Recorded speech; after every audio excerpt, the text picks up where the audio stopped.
Mango चटनी, खट्टे मीठे आम की या कच्चे आम की चटनी, लौंजी, कैरी का मुरब्बा, इसके बहुत सारे नाम हैं और ये मुख्तलिफ़ तरीक़ों से बनाई जाती है। जब कैरी का सीज़न स्टार्ट होता है तो उसकी चटनी, अचार, मुरब्बे बनाए जाते हैं और ये खाने में भी फ़ायदेमंद और लजीज होते हैं। लेकिन इन सब से ज़्यादा मज़े की होती है मैंगो चटनी। मैंगो चटनी हर तरह के खाने में इस्तेमाल की जा सकती है। इसके कैरी किस तरह की लेनी चाहिए और इसको कैसे रेशो से बनाना चाहिए, ये जानेंगे आप आज की वीडियो में। तो वीडियो को लाइक पहले कर लें और अगर चैनल पे नए हैं तो इसको सब्सक्राइब कर लें, क्योंकि मैं बताने वाली हूँ बहुत ज़बरदस्त टिप्स और तरीका कि ये किस तरीके से आप 2 साल तक प्रिजर्व करके इसको रख सकते हैं। ये बिल्कुल ख़राब नहीं होती। सीज़न आते ही कैरी का आप इसको बना सकते हैं sweet and sour raw mango चटनी।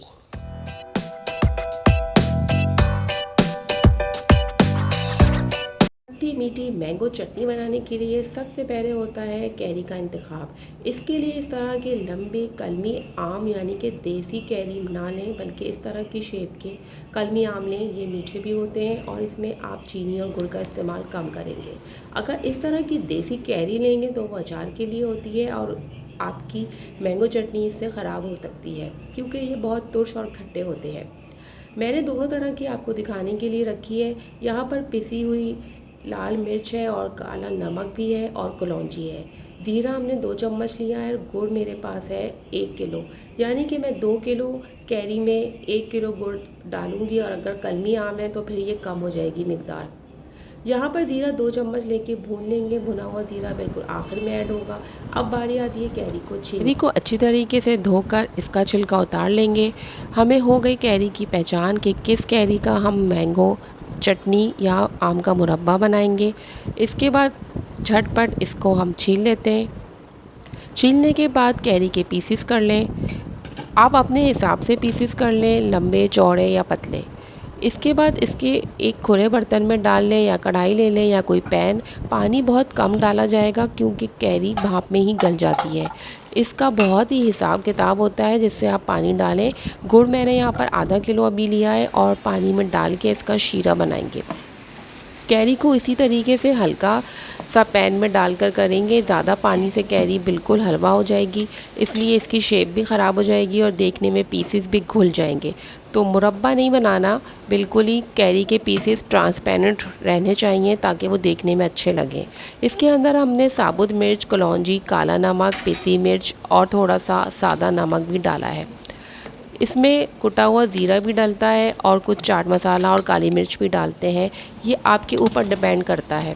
गुड़ यहाँ पर पक रहा है और शीरा एक तार का होने के बाद इस चटनी के अंदर ऐड किया जाएगा।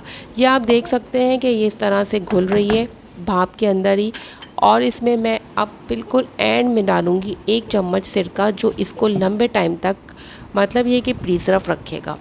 यहाँ पर 2 चम्मच ज़ीरा लेके हम इसको भून लेंगे। आप चाहें तो इसको साबुत भी कूट के डाल सकते हैं। मैं पैन में हल्का सा सौते करके इसको डालूँगी।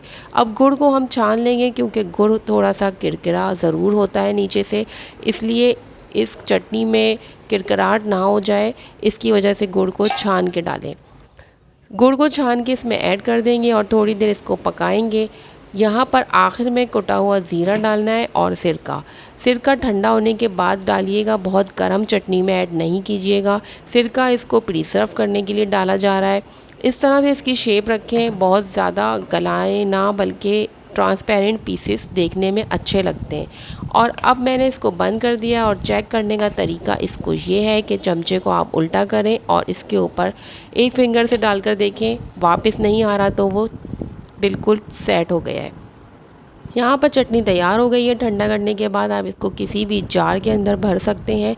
जार बिल्कुल साफ़ सुथरा होना चाहिए, यानी कि अगर आपका जार अच्छा नहीं तो उसमें फंगस लग जाएगी। या फिर आप इस तरह के बर्तनों में भी डालकर फ्रिज में रखें या फिर बाहर, ये ख़राब नहीं होगी और बहुत लॉन्ग लास्टिंग चलती है। तकरीबन 1 से 2 साल तक भी चल सकती है अगर इसके अंदर साफ़ चमचे से निकाला जाए। तो चटनी तो बहुत मज़े की बनती है और बहुत सारी चीज़ों के साथ खाई भी जाती है। मैं उम्मीद करती हूँ आपको ये रेसिपी बिल्कुल हमारी दादी नानी जैसी चटनियों की वो बनाती थी वैसी रेसिपी लगी होगी। घर में सादी सी चटनी बनाएं और एंजॉय करें।